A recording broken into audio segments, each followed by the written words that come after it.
thanks for watching. If you've kept up with my build series up to this point, you know that I've been undoing a lot of the things that the previous owner did.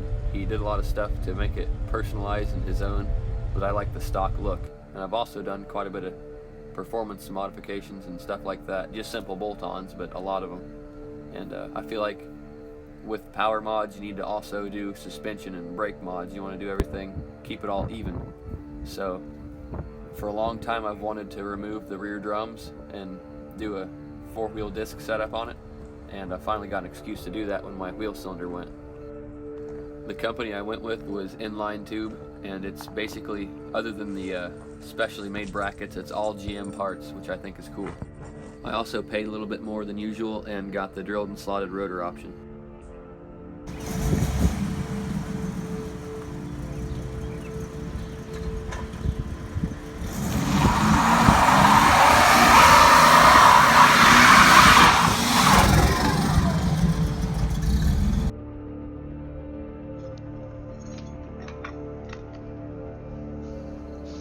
The kit comes with everything you need, and that includes the lines from the T-fitting right on the differential all the way up to the calipers and rotors and bracket assembly and bolts and all the hardware.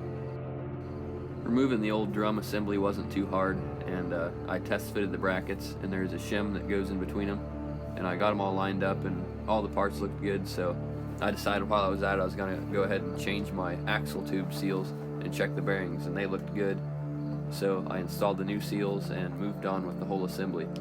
These brackets are extremely thick, and there's no worry about these things rusting out or getting bent or anything like that.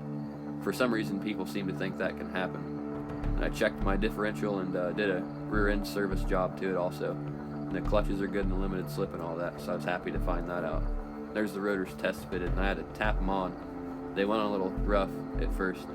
I decided to degrease them and paint them with some high heat engine enamel, and I just did that to keep them from rusting pretty much. And obviously the pads will wear away the contact area and leave the rest of it black, but you won't see it for the rims anyway.